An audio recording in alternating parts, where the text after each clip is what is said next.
नमस्कार दोस्तों, आप देख रहे हैं एचवीएस स्टडीज़ और इस वीडियो में आपके लिए 30 जुलाई 2023 का करंट अफेयर लेकर आ गए हैं। करंट अफेयर के साथ साथ स्टैटिक जीके और रिलेटेड करंट अफेयर्स का रिवीजन करते हुए चलेंगे। अगर आप इस चैनल पर पहली बार आए हो तो चैनल को सब्सक्राइब कर लीजिएगा। वीडियो अच्छी लगे तो वीडियो लाइक करके ज़रूर जाइएगा। लास्ट में आपके लिए क्विज़ रखा है, उस क्विज़ को भी ज़रूर सॉल्व कीजिएगा। चलिए बात करते हैं लास्ट डे के क्विज़ की। लास्ट डे आपसे क्वेश्चन पूछा गया था कि प्रवर्तन निदेशालय या एनफोर्समेंट डायरेक्टरेट के डायरेक्टर के रूप में किनका कार्यकाल बढ़ा दिया गया। तो आप सभी ने आंसर संजय कुमार मिश्रा दिया था और संजय कुमार मिश्रा ही सही आंसर है। आज के पहले क्वेश्चन की बात करें। आज का पहला क्वेश्चन है, according to a study climate change could potentially turn which Indian state to a water deficit state. तो एक अध्ययन के अनुसार जलवायु परिवर्तन संभावित रूप से किस भारतीय राज्य को पानी की कमी वाले रेगिस्तान में बदल सकता है। तो आपको पता है कि राजस्थान के पड़ोस में पंजाब राज्य भी पड़ता है। राजस्थान में पानी की कमी की वजह से रेगिस्तान बने हुए और या कह सकते हैं नेचुरली वहाँ पर रेगिस्तान अवेलेबल है। अब ऐसा कहा जा रहा है रिपोर्ट के अकॉर्डिंग कि पंजाब भी जलवायु परिवर्तन से प्रभावित होकर वो आगे चल के रेगिस्तान में बदल सकता है अगर वहाँ पर जलवायु परिवर्तन इसी प्रकार से होता है। तो यहाँ पर पंजाब एग्रीकल्चर यूनिवर्सिटी ने यहाँ पर रिसर्च की कि पंजाब में अगर इसी प्रकार से वाटर की कमी होती जाएगी तो फ्यूचर वो डेजर्ट में कन्वर्ट हो सकता है। याद रखिएगा, क्योंकि यहाँ पर रिक्वायर जो रेट है क्रॉप को जो भी इरिगेशन के लिए ज़रूरत है उनकी वो कंप्लीट नहीं कर पाएगा और ऐसे में एक दिन ऐसा आएगा कि ये डेजर्ट में कन्वर्ट होंगे according to the research of Punjab agriculture university. यहाँ पंजाब की बात हुई है तो पंजाब के बारे में जान लें। जैसे पंजाब की कैपिटल है चंडीगढ़, पंजाब के डिस्ट्रिक्ट है 23, पंजाब के गवर्नर बनवारी लाल पुरोहित हैं, चीफ मिनिस्टर भगवंत मान है, लेजिस्लेचर यूनिकैमरल है जहाँ की असेंबली में 117 सीट्स है, लोकसभा में 13 सीट्स और राज्यसभा में 7 सीट्स यहाँ पर आती हैं। अगर यहाँ के हाई कोर्ट की बात करें तो Punjab and Haryana high court के नाम से ये जाना जाता है जो कि चंडीगढ़ में अवेलेबल है। ब्लैक बक यहाँ का स्टेट एनिमल है। अगर आप मैप पर देखें तो ये एक इंटरनेशनल बाउंड्री पाकिस्तान के साथ इंटरनल बाउंड्री जम्मू कश्मीर, हिमाचल प्रदेश, हरियाणा और राजस्थान के साथ ये लगाता है। अगला question, which railway station received UNESCO Asia Pacific culture heritage award of merit. तो किस रेलवे स्टेशन को यूनेस्को का एशिया प्रशांत सांस्कृतिक विरासत पुरस्कार अवार्ड ऑफ मेरिट प्राप्त हुआ है। ये अवार्ड दिसंबर 2022 में अनाउंस किया जा चुका था, लेकिन अभी रिसेंटली जुलाई 2023 में इस अवार्ड को हमारे रेलवे मिनिस्टर ने प्राप्त किया इस रेलवे स्टेशन के बिहाफ पर। तो रेलवे स्टेशन का नाम है बाईकुला रेलवे स्टेशन जो कि मुंबई में अवेलेबल है। इसको UNESCO Asia Pacific culture heritage award of merit से सम्मानित किया गया। याद रखिएगा, यहाँ पर अश्वनी वैष्णव ने इसको 24 जुलाई को रिसीव किया है और ये मुंबई बाईकुला की बात करें तो Byculla railway station central line Mumbai suburban railway की लाइन में पड़ता है। ये ग्रेड 1 हेरिटेज स्ट्रक्चर के अकॉर्डिंग स्टेशन को तैयार किया गया है। इसको तैयार कब किया गया तो बाईकुला की बात करें तो इसको अप्रैल 1853 जब पहली बार रेलवे चलाई गई थी बॉम्बे टू थाने, उसी समय पर इसको तैयार किया गया था। अगर बात करें जो ये अवार्ड दिए गए हैं एक अलग अलग कैटेगरीज़ में मिले हैं तो ऑर्डर ऑफ मेरिट बाईकुला को तो मिला ही है, अवार्ड ऑफ मेरिट माफ़ कीजिएगा अवार्ड ऑफ मेरिट जो बाईकुला है उसको तो मिला ही है, लेकिन अवार्ड ऑफ मेरिट अन्य फोर्ट या अन्य स्टेशंस को भी मिले हैं। जैसे कि दमोकोंडा फोर्ट तेलंगाना में अवेलेबल है, इसको अवार्ड ऑफ मेरिट मिला। बायकाला स्टेशन इस पे अगर मैं सही प्रोनाउंशिएट कर रहा हूँ तो बाइकला स्टेशन मुंबई में है, इसको भी ऑर्डर ऑफ मेरिट मिला। और order of excellence award Chhatrapati Shivaji Maharaj Vastu Sangrahalaya museum को मिला है। और स्टेप वेल्स ऑफ गोलकोंडा, इसको जो कि हैदराबाद में अवेलेबल है, इसको अवार्ड ऑफ डिस्टिंक्शन का अवार्ड मिला है। ये सारे award UNESCO Asia Pacific award 2022 के तर्ज पर दिए गए, जिसको 2000 में शुरू किया गया था यूनेस्को के द्वारा। यूनेस्को का हेडक्वार्टर पेरिस फ्रांस में है। 1945 में इसको फाउंड किया गया। ऑन्द्रे अजौले इसके डीजी हैं। अगला क्वेश्चन, उससे पहले जो अवार्ड से रिलेटेड क्वेश्चंस बने हैं उनको रिवाइज करते हैं।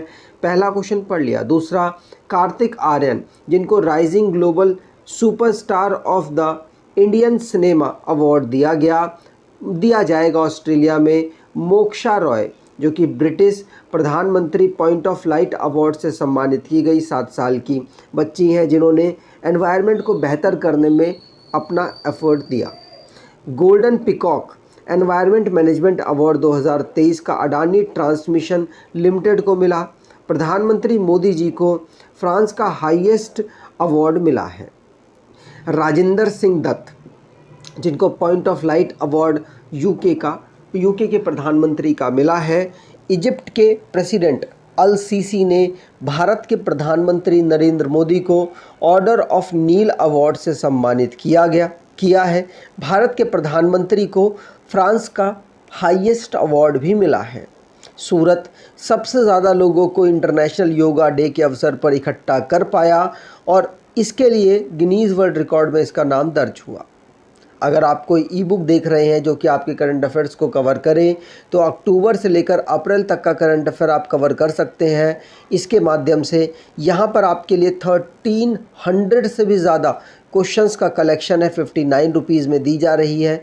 डिस्क्रिप्शन बॉक्स में लिंक है, वहाँ से अगर आप इसको परचेज़ करना चाहें तो ज़रूर परचेज़ करें, आपको बेनिफिट मिलेगा। दोनों भाषाओं में ये अवेलेबल है।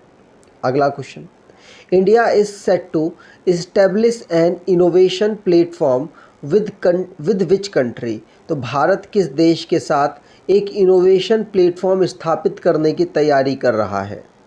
आंसर होगा ये स्विट्ज़रलैंड के साथ भारत ने यहाँ पर MOU साइन किया, जिसमें भारत इनोवेशन के लिए और साथ साथ इनोवेटिव प्लेटफॉर्म्स तैयार करने का यहाँ पर एम बना चुका है।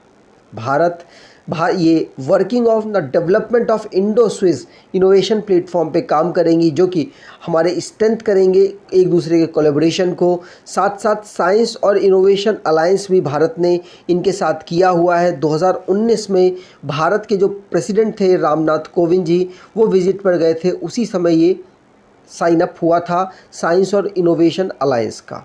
अब भारत और स्विट्ज़रलैंड यहाँ पर इनोवेशन प्लेटफॉर्म भी डेवलप करेगा। अगला question, when is the world nature conservation day celebrated. तो विश्व प्रकृति संरक्षण दिवस कब मनाया जाता है? आंसर होगा 28 जुलाई को हम नेचर कंजर्वेशन डे ऑब्जर्व करते हैं। वर्ल्ड नेचर कंजर्वेशन डे हम 28 जुलाई को ऑब्जर्व करते हैं। ध्यान रखिएगा, इसकी थीम 2023 की फॉरेस्ट एंड लाइवलीहुड्स रखी गई, जिसकी पूरी थीम है forest and livelihoods sustaining people and planet.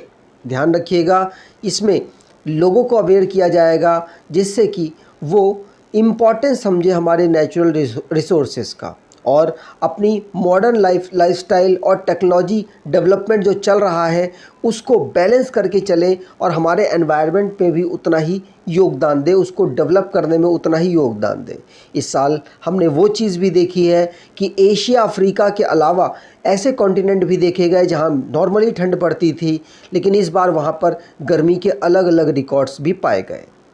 ये ग्रीन हाउस गैसेस जो सबसे ज़्यादा हो रही हैं फॉसिल फ्यूल और कोल गैस और ऑयल की वजह से, वो हमारे लिए डेंजरस बताई गई। इसकी कैंपेन चलाया जाएगा लोगों में, जिससे कि लोगों में अवेयरनेस पैदा हो। अगला question, as per the report tabled in the parliament RBI allowed bank to open vostro account in how many countries for trading in rupee. तो संसद में पेश रिपोर्ट के अनुसार आरबीआई ने कितने देशों में बैंकों को रुपए में व्यापार के लिए वोस्ट्रो खाते खोलने की अनुमति दी है? ये पार्लियामेंट की रिपोर्ट के अकॉर्डिंग बताया जा रहा है 2023 जुलाई के आसपास, जिसमें ये बताया गया कि 22 यहाँ पर बैंकों को अनुमति दी गई है वोस्ट्रो अकाउंट, 22 कंट्री में वोस्ट्रो अकाउंट खोलने की बैंकों को अनुमति दी गई है।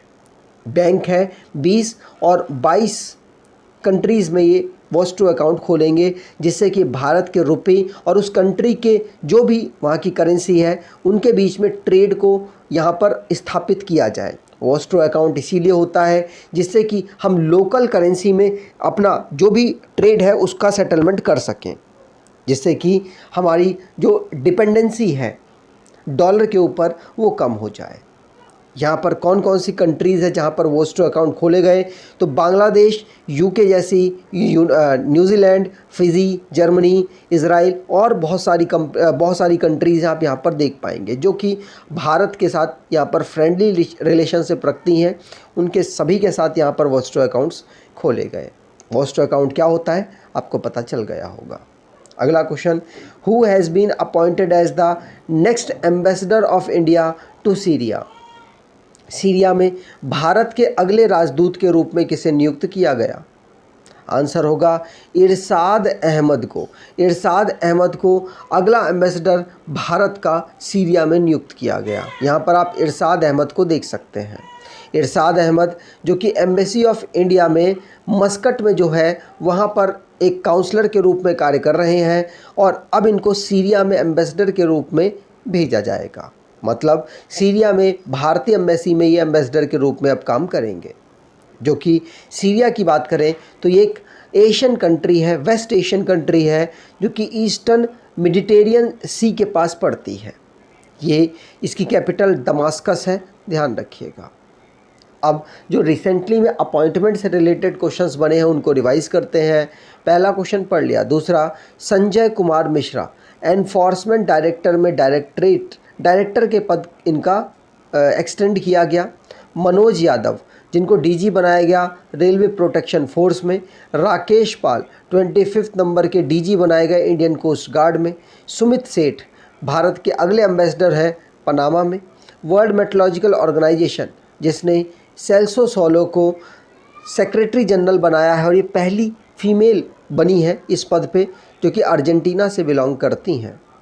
भारत के प्रतिमा भुल्लर माल्दोनादो हाईएस्ट रैंकिंग पर पहुंची हैं, साउथ एशिया में हाईएस्ट रैंकिंग पर पहुंची हैं न्यूयॉर्क पुलिस डिपार्टमेंट में, ध्यान रखिएगा।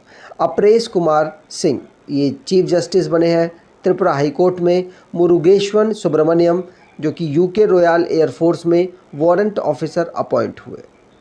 अगला question, which institution notified the depositor education and awareness fund? तो किस संस्था ने जमाकर्ता शिक्षा और जागरूकता फंड को अधिसूचित किया है? आंसर है ये RBI reserve bank of India के द्वारा किया गया। इसमें डिपॉजिटर्स को एजुकेट किया जाएगा, अवेयर किया जाएगा किस प्रकार से उसको अपने फंड्स का यूज़ करना है। ये स्कीम 2014 से चलाई जा रही है। इसको आरबीआई ने 2014 में ही नोटिफाई किया था। आगे बात करें तो आरबीआई की बात हुई है। आरबीआई को फॉर्म किया गया था 1935 में। एक्ट था आरबीआई एक्ट 1934। इसका नेशनलाइजेशन 1 जनवरी 1949 को हुआ था और इसका हेडक्वार्टर कलकत्ता में शुरुआत में था। 1937 में मुंबई शिफ्ट किया गया। 4 साल के लिए इसके डायरेक्टर या गवर्नर चुने जाते हैं। पहले गवर्नर इसके सर ओसबोर्न स्मिथ हैं और पहले भारतीय गवर्नर सीडी देशमुख हैं। मनमोहन जी जो कि भारत के प्राइम मिनिस्टर भी बने और ये भारत के आरबीआई के गवर्नर भी रहे हैं। पहले वुमेन डिप्टी गवर्नर आरबीआई की केजे उदेशी बनी है।